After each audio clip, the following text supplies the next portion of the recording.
cores para que a gente possa falar da prevenção de muitas doenças. E o Abril Marrom está aí representando a prevenção de doenças oculares, problemas na visão, e até para que as pessoas tenham aí um check-up com mais responsabilidade, né? Às vezes a gente deixa passar um tempinho que não deveria, principalmente com as crianças.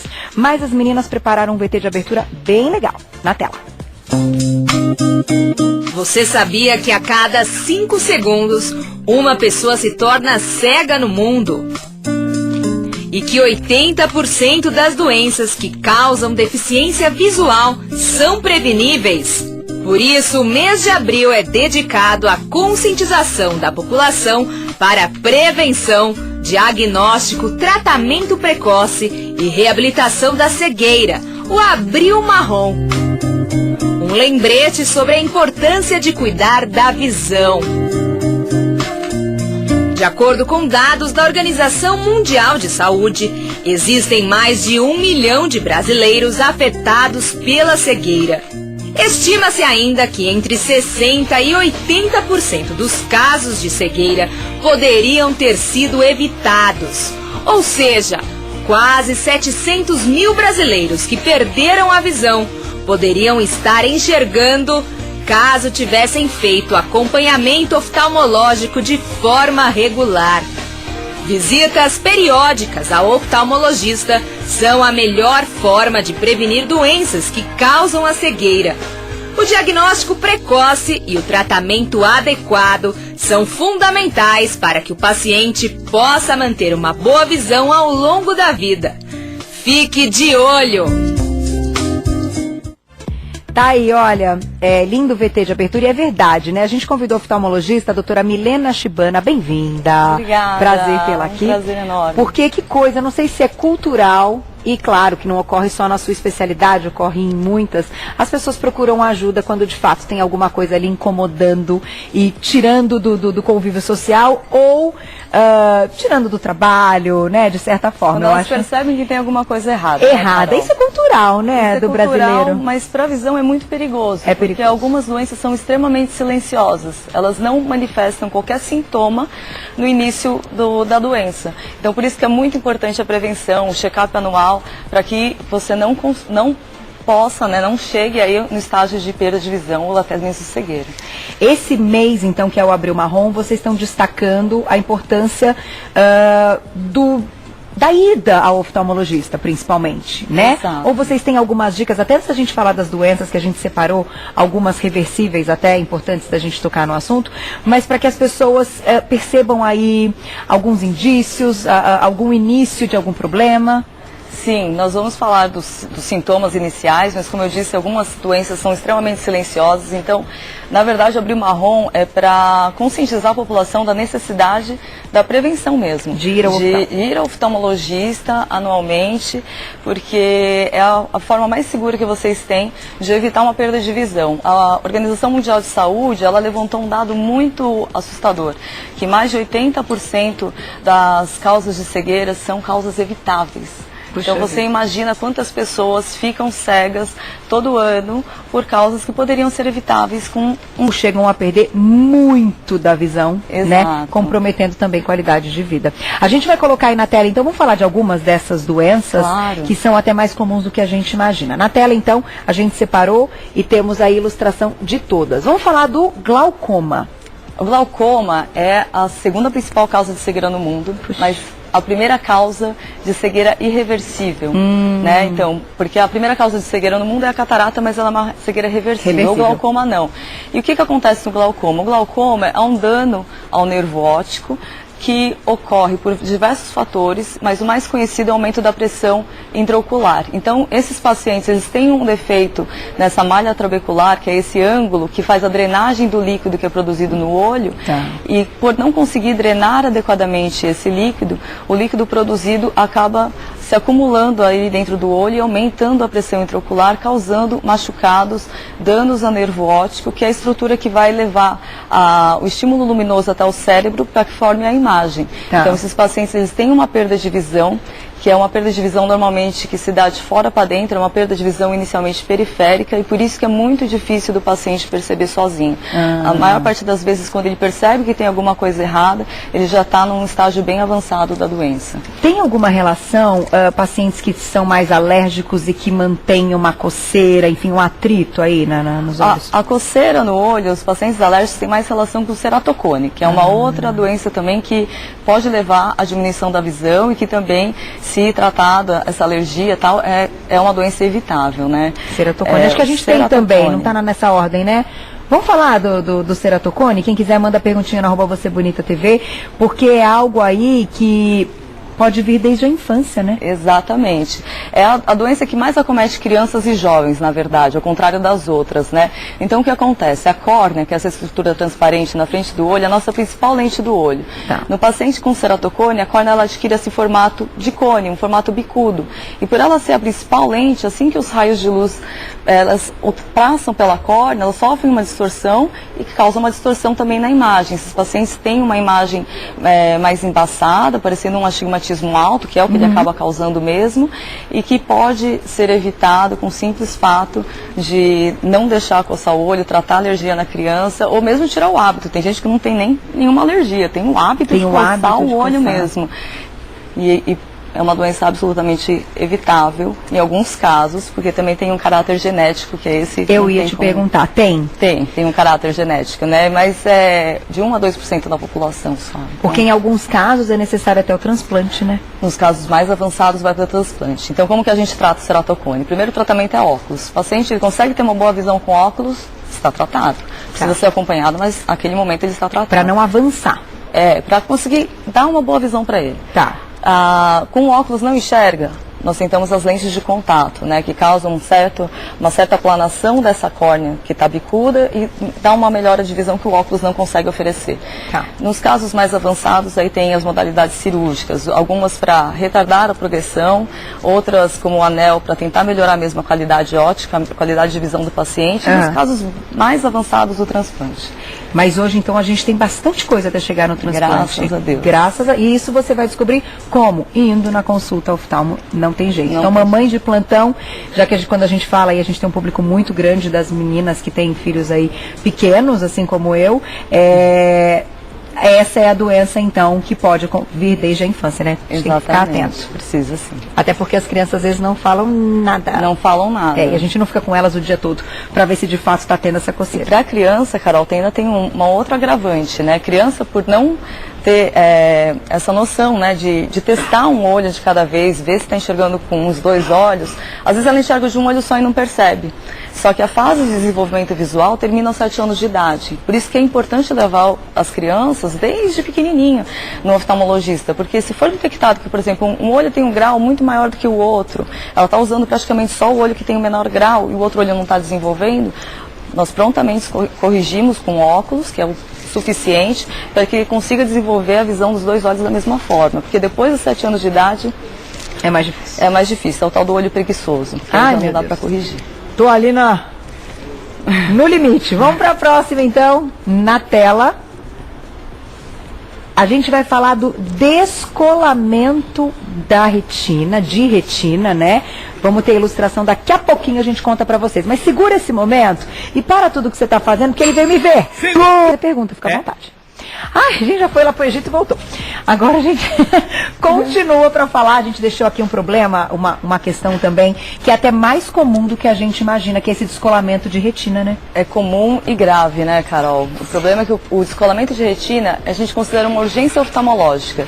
Se não tratado dentro de um prazo curto, ele pode levar à perda de visão irreversível. Puxa então vida. É uma urgência mesmo. O que acontece no descolamento de retina? Pacientes míopes, principalmente, pacientes que já têm uma idade um pouco mais avançada, acima dos seus 50 anos de idade, eles estão mais sujeitos a ter o descolamento de retina, que é o descolamento exatamente dessa estrutura que capta os estímulos luminosos e transmite para o cérebro através do nervo. Tá. Então é como se fosse o filme daquelas câmeras fotográficas antigas, né? Então ela que capta a imagem e transmite. Então uma vez que ela está descolada das camadas, né, mais profundas, ela deixa de receber o aporte necessário de sangue, de oxigênio, de nutrientes e ela começa a morrer. Então mesmo que depois você consiga colá-la com uma cirurgia, se demorar muito para que isso aconteça, ela não vai mais conseguir transmitir da mesma maneira. Então pode realmente levar a uma perda de visão irreversível no paciente. E ela tem sintomas? Então, tem alguns sinais de alarmes que nós orientamos todos os pacientes para ser examinado. Flashes de luz, que nós chamamos de fotopsia, que pode ser uma luzinha piscando, ou um flash mesmo, como se fosse uma câmera fotográfica que só você está vendo, também requer um exame oftalmológico completo para ver se não tem nada de errado com a sua retina. Então tá ligado, pode vir aí pacientes que têm miopia, tem uma relação direta tem com a miopia. uma relação direta com miopia, com a idade, pacientes que estão mais suscetíveis a traumas, então jogadores, né, lutadores, mas qualquer pessoa, na verdade, pode ter um descolamento de retina, né? Tem alguns fatores hereditários também relacionados. Então, o ideal é que todo mundo passe aí numa consulta para poder ficar tranquilo. O que chama mais atenção nessa questão aí da visão, que eu acho interessante colocar aqui, doutora, é que muitos desses problemas a gente não sente uma dor. Não é um sinal de alerta à dor, né? Ou não consigo abrir os olhos. Então eu acho que isso dificulta bastante, faz com que, como vocês comentaram, e por isso o Abril Marrom, as pessoas acabem se distanciando do diagnóstico e quando vai ver já é uma coisa mais grave do que poderia. Exatamente. Né? Porque não dói. Exato. Está acostumado a sentir dor e fala, não, então quando tem alguma coisa eu vou sentir dor e aí eu procuro ajuda. E não é bem assim na questão da visão. A gente tem mais um problema para colocar para vocês e perguntinhas do público no @VocêBonitaTV. Olha lá. A catarata. A catarata, como eu havia dito anteriormente, é a principal causa de cegueira no mundo, mas ela é reversível, né? Então essa é a parte boa. Então, o que é a catarata? Ela é a opacificação da nossa lente natural do olho, que chama cristalino. Então, atrás da parte colorida do olho, nós temos uma lente, e quando essa lente começa a perder a sua transparência, aí, como eu costumo falar para os meus pacientes, não faz mais sentido chamá-lo de cristalino. E ela muda de nome e passa a ser chamada de catarata. Entendi. Então, na cirurgia de catarata, nós substituímos essa lente opacificada por uma lente artificial, e assim consegue restabelecer a visão do paciente. Tá extremamente ligada à idade, à radiação ultravioleta e uso de algumas medicações como o corticoide. Ah, é? Cuidado, então. Você diz na vista, de pingar, corticoide ou corticoide via oral. Alguns pacientes que precisam, por questões alérgicas ou doenças autoimunes, eles desenvolvem com mais frequência catarata e até mais novos do que a gente espera pelo uso da medicação. Agora, é reversível ainda bem e melhora, devolve a qualidade de vida demais, né? Volta a enxergar mesmo, né? Quem acompanha alguns casos de quem já fez a cirurgia, é muito interessante. Vamos colocar a perguntinha do público, dá tempo na tela? Quem escreveu pra gente? Obrigada, Maurício, um beijo para você. O filtro de luz azul nos celulares funciona para o cuidado dos olhos? O filtro de luz azul, lembra? Vim aqui falar sobre isso há uns anos atrás. Que a gente falou de tela, de computador, de TV. Computador. É um assunto que está bem em voga mesmo. Nós sabemos que a luz azul, ela causa algum malefício para as células da retina. Então, como nós somos a primeira geração que ficou muito exposto às telas de LCDs, então, como prevenção, nós recomendamos sim o filtro de luz azul. Nós acreditamos que tenha algum benefício aí a longo prazo. A gente vai descobrir, na verdade, quando a nossa geração ficar mais velhinha e aí a gente vai descobrir qual que vai ser o dano real dessas telas de LCD. Dessa tela. Agora, por exemplo, é interessante isso também. A gente tem a possibilidade hoje de aumentar ou diminuir o brilho. O brilho e tal, claridade. O que é recomendado, doutora? Se é que pode ajudar nessa questão. Quanto maior o brilho, maior o ofuscamento, na verdade. E o que causa maior desconforto para os olhos é a questão da tela de LCDs, elas funcionarem com pixels, que são aqueles milhões de pontos luminosos. E o nosso olho está sempre procurando um foco único. Então, na frente de qualquer tela, celular, tablet, computador, o olho ele fica focando e refocando, procurando alguma coisa que ele nunca vai achar numa tela de LCD. E isso causa muito cansaço, isso aumenta o nosso nível de atenção, fazendo com que nós pisquemos menos na frente das telas, fazendo com que o olho resseque mais. Então, o ideal é não fazer um uso tão abusivo assim. Né? Porque mesmo até as diminuindo o brilho da tela. E, gente, é tão... É uma discussão de um monte de coisa, né? Porque às vezes a criança fica um tempo pontual, enfim, tem a regra, né? Olha, então tanto tempo, sei lá, meia hora, enfim, cada casa, cada pai e mãe sabe e coloca ali estipulado. Mas na escola eles já têm matérias que eles usam tablets, porque, claro, não dá pra fugir dessa mídia. Então, é a facilidade. É a facilidade. Também, né? Mas tem alguma dica, assim? Aumentar a distância, enfim... Aumentar a distância, os filtros de luz azul também são recomendados, e o que a gente recomenda muito para criança e para adultos também é que tentem não usar próximo à hora de dormir. Tá. Porque interfere na qualidade do sono, no caso das crianças vai interferir também de alguma forma no crescimento e no desenvolvimento delas, desenvolvimento cognitivo, né? Ah, boa dica. Tem perguntinha do público da Tempo, quem escreveu pra gente na tela. Um beijo, Silvia, obrigada. Descobri ter ceratocone aos 22 anos. Poderia nos dizer se anel de Ferrara é uma boa opção? Tá certo. Silvia, é o seguinte, o anel de Ferrara, qual que é o intuito dele? É um anel que ele é implantado na córnea para tentar melhorar a qualidade óptica. Então aquele cone, a hora que eu coloco um anel, ele tenta devolver aquele formato de semisfera para a sua córnea. Só que cada caso é um caso, então precisa ver se o ceratocone está avançando ainda, né? Porque talvez não seja a melhor opção, né? Qual que é o grau do seu ceratocone? Precisa passar em consulta, não tem como te dizer, mas o anel de Ferrara, normalmente ele funciona bem, mas precisa ser bem indicado para que ele ofereça o resultado que você espera. Tá aí, obrigada pela pergunta. Silvia, tem mais a tempo? Outra coisa, doutora, que eu ia tocar no assunto quando a gente está falando de prevenção, a gente não falou aqui, mas os outros problemas muito comuns que são aí ligados à miopia, astigmatismo, enfim, e que são de dia a dia de consultório de vocês. O número tem aumentado por causa dessas questões aí, dessas novidades midiáticas? Tem, né? Saiu um estudo, há muito tempo isso está sendo discutido em congressos, saiu um estudo internacional bem interessante, mostrando que cerca de 90% das crianças e adolescentes lá na Ásia, elas usam óculos, precisam usar óculos, muitas vezes por miopia, e que eles acreditam ser decorrente do uso abusivo de dispositivo eletrônico.